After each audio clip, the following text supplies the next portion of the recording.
We are committed to creating a safe and supportive space for our guests and listeners, and to provide information and tools that will help our listeners understand, manage, and overcome trauma. We understand that the healing journey can bring up challenging emotions. Therefore, we want to warn our audience that certain episodes may contain discussions or stories that could be triggering for some individuals. The content of the podcast is for educational and informative purposes only, and we encourage you to practice self-care and discretion while listening, and to reach out to a trusted support system or professional if you feel overwhelmed and need help on your healing journey. So thank you, Linn, for joining me today. I am excited to have you on the podcast today. And we were just talking about what we're going to talk about, which I am excited about that. So you are a functional health and wellness expert and educator. And the topic that we're going to talk about is how your physical health and wellness affects overcoming trauma. Yes. So tell us about you. So I'm really excited to talk about this. It's been coming up a lot in podcasts lately, so it's so perfect. The reason I want to talk about that is because of overcoming my own trauma. The work that I do is to help people overcome chronic health conditions and mental disorders of many different kinds by understanding what the root cause is. Mm-hmm. They go to the hospital, they get a diagnosis, and what the majority of people fail to understand is that the diagnosis is actually a symptom that needs to be traced back to a root cause. Right. It's not an actual disease, it's a symptom of something being out of balance. And so I got on this path because I grew up with chronic health conditions up until my mid-30s, really is what it comes down to. And I had pneumonia and asthma as a baby multiple times, and I was in and out of the hospital. And being young when that first happened, it actually created a very potent trauma from, because when you're that young, I was 1 in 3 when I was in the hospital. And when my parents would say, I love you, it was out of fear. They didn't want me to die. So my body absorbed the vibration of love, the word love, as something to fear. So I started off my life fearing love. So anytime someone would say, I love you, my body would cringe. And I can still remember being 5 and holding on to that feeling of like, don't tell me that, like, I don't like that word. And I would never tell my family that I love them. I would never say, I love you too. I would say, you too. And I would do it with anger because they wanted me to say it. And so that just kept progressing. And then my grandma died. The first time I ever said I loved you was when my grandma was in the hospital and I was 8 years old. And I said I loved you for the first time ever. And she died right after I said it. Oh my And goodness. so, as an 8-year-old, we have a narcissistic brain that thinks everything revolves around us, or that everything in our lives we create. Yeah. Right. And so I thought I killed her. And so I carried that with me all of my childhood. And I never said I loved you to my family again. Even when my mom was dying when I was 15, I would not tell her that I loved her. And it progressed. And so I had a lot of trauma from my own illness and watching the majority of my family die before I was 15. And then it progressed where the rest of my family ended up dying. They were all very young. And I lost a partner who died of the same colon cancer that my mom died of. And I had endometriosis and hormonal disturbances and mental disorders. I had so many things constantly going on for the first 30 plus years of my life. And I was not getting better. And I kept reliving the trauma over and over and over, no matter how much I tried to unpack it. Like I kept seeming to have reactions. And I kept thinking, this is not normal. Like I understand my past and I know like there's so much beauty in it and I was able to see the silver lining, but yet I was still having regular episodes where I would get depressive, I would get suicidal, I would just break down and cry. There was just so much going on still in my body, even though I really felt solid with my past. And so then when I started diving into functional medicine several years ago, I had been on that trajectory for a while, but I really started the functional medicine aspect about 5 years ago. And it was in that point that I realized that I had overcome my trauma, but what was still happening is my body was out of balance. Therefore, it could not function properly. So my vagus nerve was still on fight or flight because it was dysbiotic. And those were sending signals to my brain to just continue firing the neurological system that had been wired from birth, Right. right? And so what happens is when your gut is dysbiotic, it's so connected to our brain, and we finally understand how much now. Like, we're looking at over 85% of what happens mentally is our gut. It stems from our gut.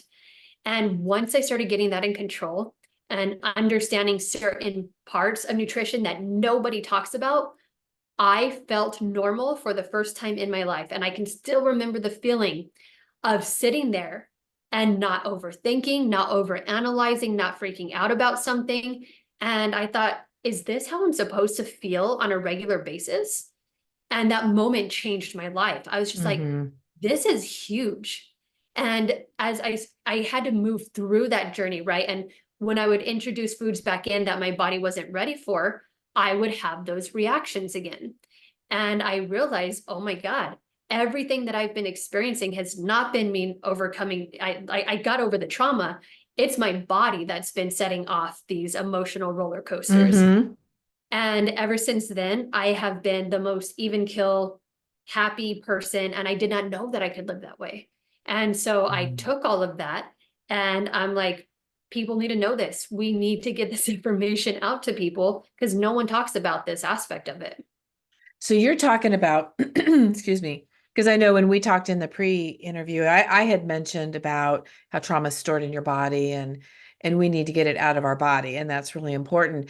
But what you're talking about is more coming at it holistically through supplements or eating properly, getting balance in your body. Right. It's actually a physiological component that's happening, right? Right. Because yes, we do store trauma, but through movement, that's somatic practice, right? And we Yeah. can move that energy. But Mm-hmm. when we're dealing with dysbiosis in our body and there's an imbalance in our system, that is what creates our emotional responses. Like anger, for example, anger and aggression. There is a plant compound called salicylates, which nobody tends to know about. Like, we don't talk about these things enough. But salicylates are directly linked to autism. They're directly linked to depression, suicidal tendencies, aggressive behavior. There's even this, it's been a long time debate, but in courtrooms, there is a debate as if you have a specific genetic mutation that's called the MAO gene, is the monoamine oxidase A gene. And if you have this specific gene, you can get your sentence lessened because it's so linked to aggression. And one of the things that sets off that gene are salicylates. And so we don't think about the fact that what we're eating has that big of an impact on our system. Mm-hmm. Right? We know, like, okay, yeah, our diet affects us, but when you actually get down to the compounds and why it's happening, it's so much bigger than people understand. And when I took salicylates out of my diet, my entire life changed. Like, I became a completely different person. And it started making sense why I thought I would have been diagnosed as autistic as a child if we had had that at that time. We didn't Mm-hmm. have that term back then. But I would have been diagnosed as autistic because of my behaviors and my lashing out and my inability to like learn certain things. And when I took that out, like all of a sudden I had this completely different way of approaching people and living and seeing. And it was just so profound. And no one is talking about this aspect of it. I had to dig for this research. No one knows to dig for these certain things. Yeah. I did because I had been in that world in the functional medicine, and I knew enough about them to be like, let me check in on this a little bit more. This thing is coming up a lot for autism. Let me dive in. But people on, just in regular day life, they're not going to be like, oh, salicylates. I know what those are. Let me look into them some more. What are they in? What are those? Is it in food? Is it what is it So in? most plants have salicylates. And so there are some major offenders, like zucchini has extremely high salicylates, olives are extremely high, coconut, really vegetables in general, the majority of them have salicylates. Carrots have less degree of them. But the thing is, what happens is if your gut is dysbiotic and you cannot process your food and you have leaky gut, or you Ooh. have methylation issues. Okay, so if your liver's not processing toxins, Yeah. because salicylates and oxalates and histamines, which all plants have as a protective mechanism to not be eaten because they are living beings. They have those protective mechanisms and they're actually neurotoxic.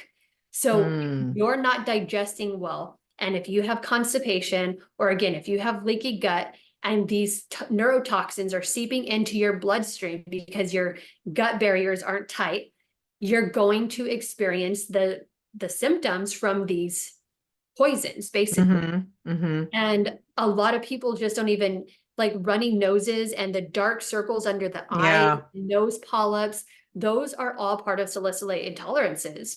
And the amount of people that have gut dysbiosis in this population, when we look at how many things we're eating that we would not typically have eaten thanks to importation, we're not supposed to be eating mass amounts of these certain foods that are high in these plant compounds. Right? So they're accumulating in our body and overloading our system. And our liver is not only trying to detox like the other chemicals, like from oxalates and salicylates and all of these, but they also have to keep up with its everyday function as well. And so the liver's trying to do its thing. And it's like, hey, I can't take care of all of this. So it just shoots it back out into the bloodstream. And then it starts recirculating.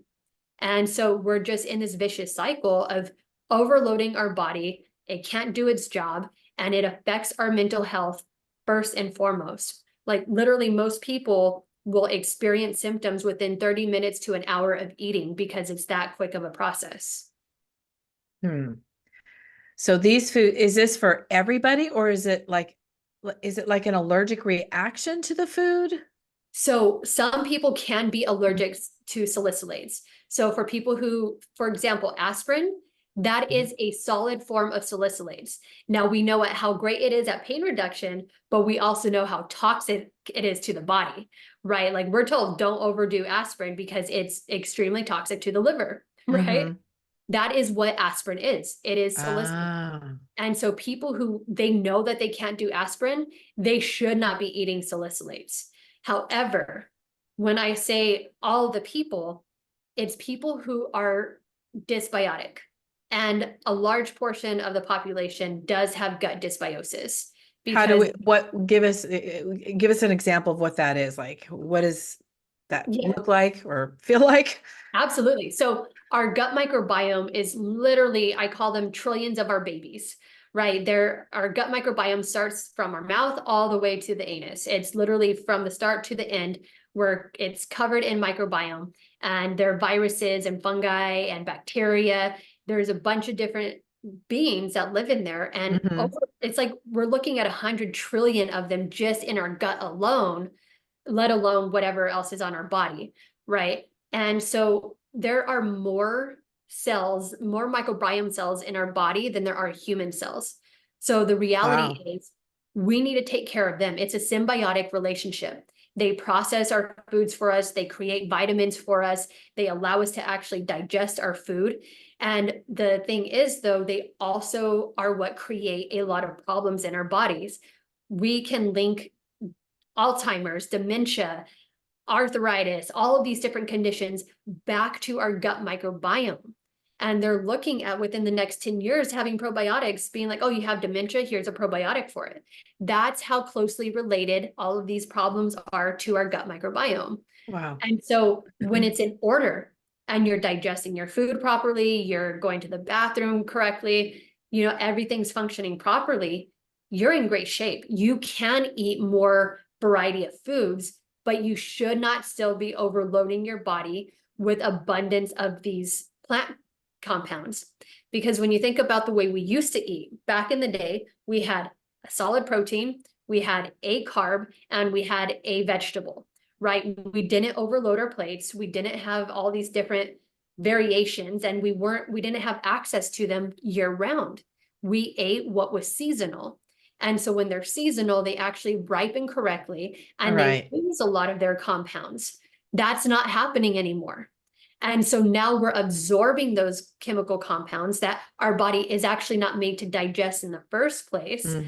And so there's no wonder that it's causing so much problems in our bodies. And we're there's some people who are getting this information out there, but it's still at the base. It's still like down here. And people are still talking about mental health aspects from oh, well, your brain is misfiring or you need this medication. Even though we know that over 80% of what happens up here comes from the gut. And so the dysbiosis is just really not having the right bacteria. You have an overload of not beneficial bacteria, overloading it. And I don't like to call them negative because all of it is really positive for us as long as it's in the right proportion. Yeah, I was gonna say, as long as it's in balance. Yes, right. correct. But for most people, it's not. So what is some of the symptoms of this? And then how did you get it back in balance? That's the big thing right there. Figure out how far I want to take this to. So what makes it most dysbiotic, in my opinion and my research? So it is backed by research, but insulin resistance is at the foot of every condition you can imagine. And it affects our gut microbiome more than we know at this point. And we're obviously learning about it more and more. And we can trace insulin resistance back to every condition you can imagine. But at the root of it is it's destroying our microbiome. Therefore, we're not able to process anything that comes into our system properly. And so one of the big things to bring it back into balance that I had to do for myself was go on a low carb diet. We eat so many carbs as a society, especially here in America. We're not meant to digest all of those carbs. We're not meant to have those insulin spikes. And when your insulin spikes, you're having these like crashes, and it's not good for your body, and it's linked to hormonal disturbances and brain function and all of these different conditions. But the reality is it's completely destroying your gut microbiome. And that is like basically the premises of our being. Like you can actually question, like, are we actually more microbiome carrying around human cells than actually the other way around? Yeah, that's pretty important. That's a really good point. If you've got more, interesting. Okay. Tell me more, because I'm I understand a big part of it. Like I understand about trauma and how it affects you. This is taking it in a different direction though. Yes. So, but this isn't saying because what happened to you as a little girl was definitely traumatic. I'm trying to put these together. So it was absolutely traumatic. That is part of childhood trauma, is when a child is very sick and they have like the fears that you have. And sometimes, even when they have a parent or another family member who is really sick all the time, it's also traumatic. And so are you saying by getting your body back into balance, because you had worked through the trauma through different means, right? But did you believe that it was still stored in your body, and that by bringing your body back into balance, that helped release it? So hand in hand, there's yes and no. Yeah. Right? Because I did so many different modalities. I tried working with therapists. I did yoga therapy. I did all of these different tapping and me too. You can imagine. EMDR. Yes, I was just going to say that. Yes. And all of those modalities, like, yes, they are beneficial for people, right? But when you can actually ground in your body and absorb them, right? Because when your body's in fight or flight, your body's its own organism. And when it is not in balance and it cannot function properly, you're not going to be able to grasp the work that you're doing.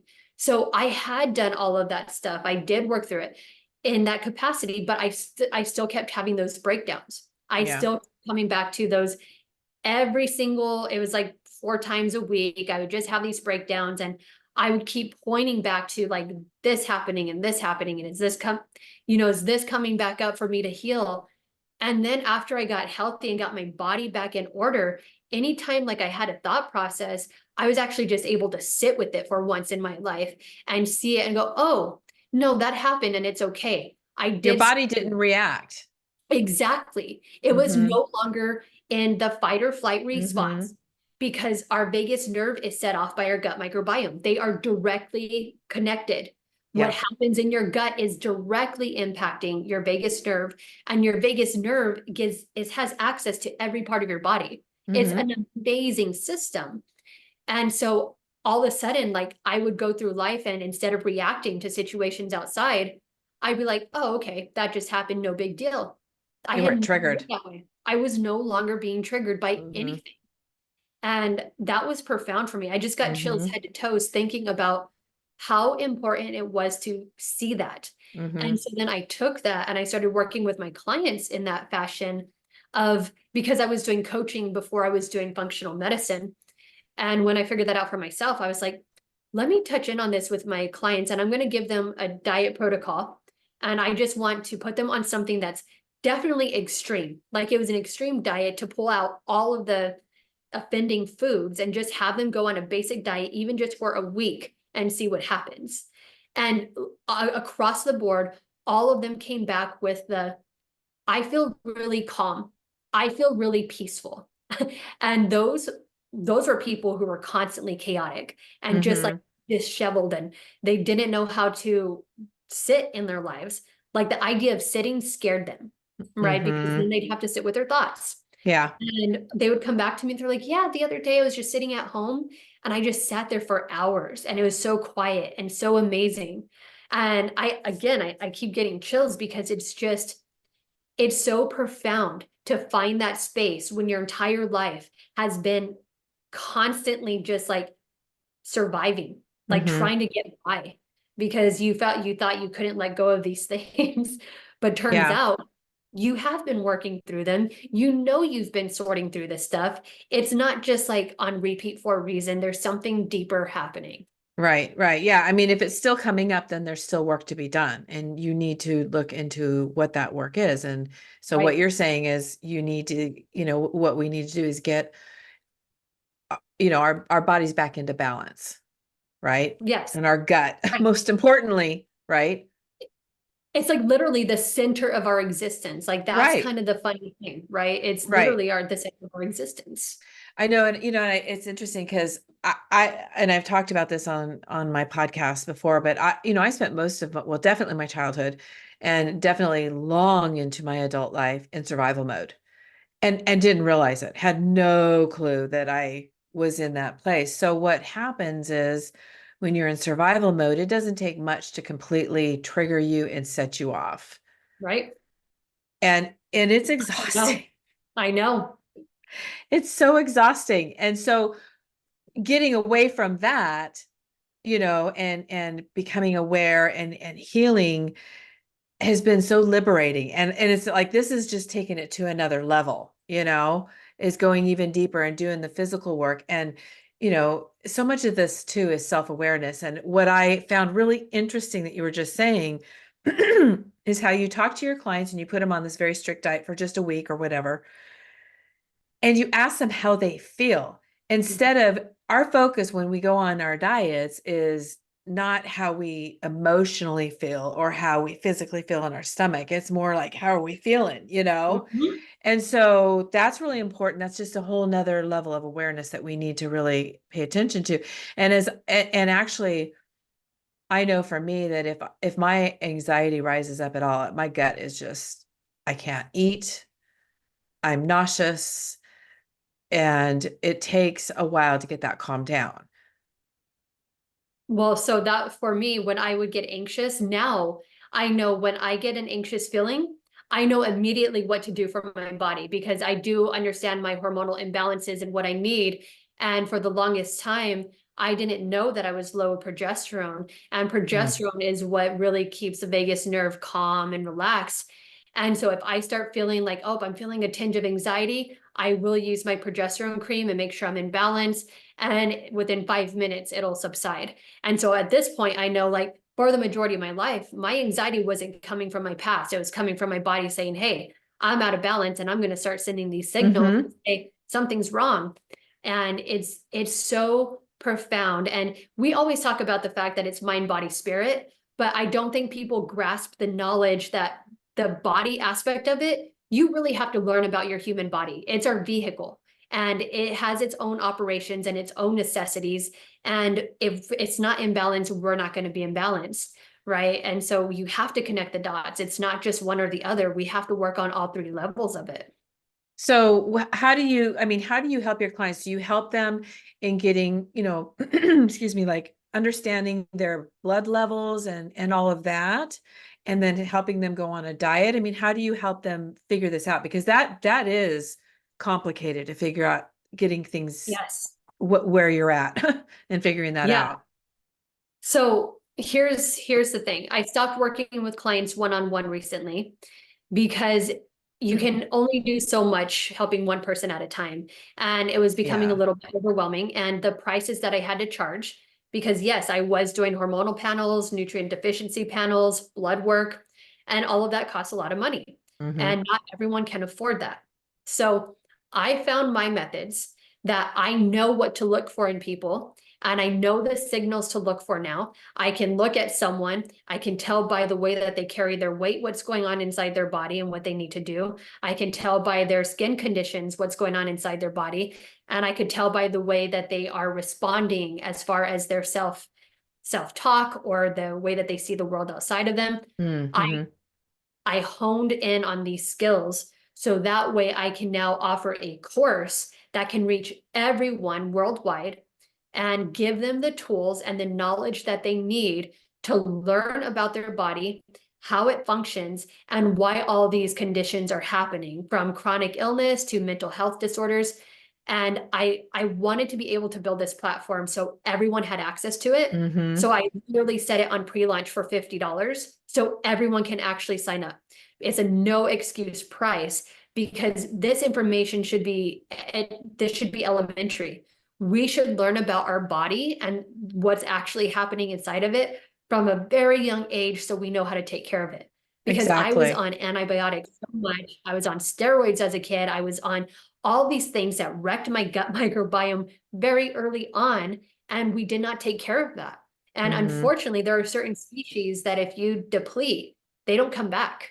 You know, Mm. and we're barely at the beginning of learning about how to rebuild our gut microbiome and how to really keep it healthy. We're barely touching the surface of this. And yes, there's some great things that we can do, but there's so much more to come with it. And I'm really excited to find out. I know that there's a way that we can do something simple that will just like, you know, reintegrate everything in here. But I think at the premises of it is the carb content that we eat. It's literally the blood glucose levels and spiking of the insulin. It's damaging our body. And if you want to heal your gut, you have to be willing to step outside of that big carb intake that everyone has, because it's otherwise you're never going to heal. No matter how much work you do on trying to make things better, if you're going to keep having those spikes, it's going to continue resetting what you're doing. Mm-hmm. Mm-hmm. Yeah. Wow. Okay. So you're not doing one-on-one clients anymore. You're Right. doing a course. And so why don't Yes. you tell us a little more about that, and then how people could reach out to you? Yes, absolutely. So this course is, I'm so happy about putting this out there. And I actually just made my video today. Part of the course is a community that you can log into and you can talk to people from all around the world who are taking the course too. And so you get to connect with people from completely different backgrounds who are going through similar situations and really uplifting people. The community is about speaking from a positive mindset. It's about teaching people that 90% of healing is your mental capacity to want to heal. You have to believe that you can heal in order to actually step into that space. And That's so true. I walk people through all of the aspects. We talk about the mental components, about lining yourself up and understanding the necessity for positive attitude. And it's not positive affirmations in the sense of like, oh, pretend everything's okay. No, it's about finding the positive in your situation and speaking from that place, Oh, I like you that. know, instead Yeah. of talking about the negatives. Yeah. Instead of Right. talking about all of the negative aspects, you bring it forth from a positive perspective so everyone can jump in on that. Great, like I'm happy you're doing this. Like maybe this will help me too. I'm going to give it a shot. So you have that community. And then it walks you through all of the ways to work through your mindset, certain meditations, certain practices that help you calm down while you're healing your body. And it walks you through cellular functions that are important to know about. It walks you through what your liver is doing, how your liver operates, the chemical compounds that are affecting your liver, their sulfur intolerances, salicylate, food, food additives, all of these things that can really affect your body.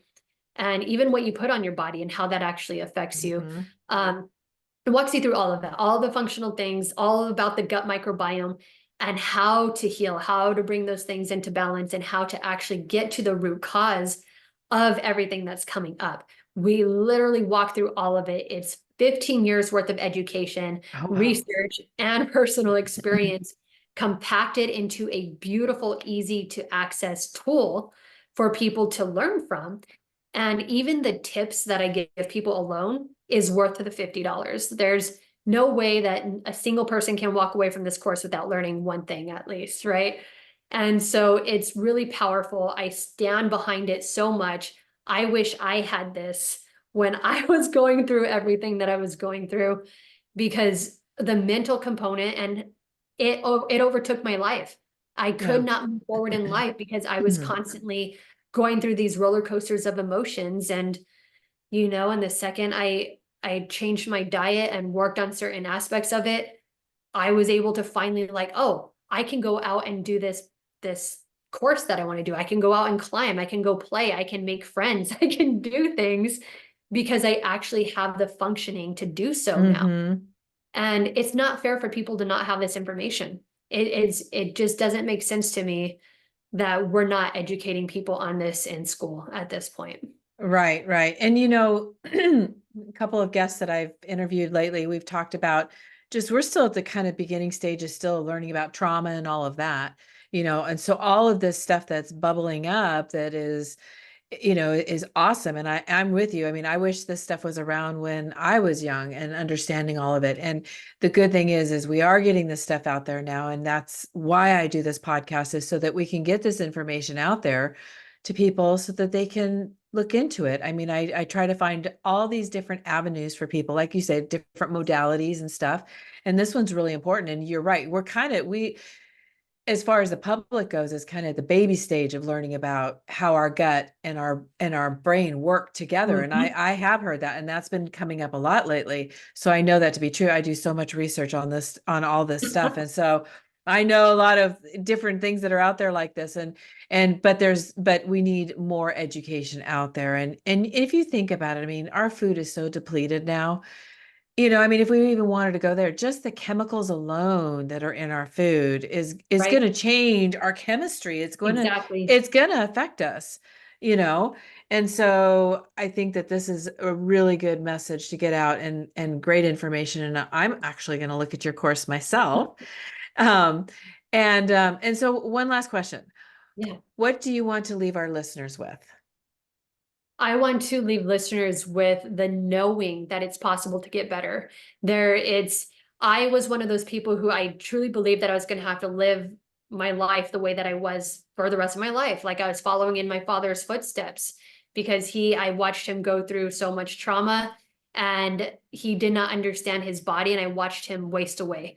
And when I learned about my conditions and how they triggered certain genetic mutations, which genes don't have to be expressed. Like, I want to make that clear too.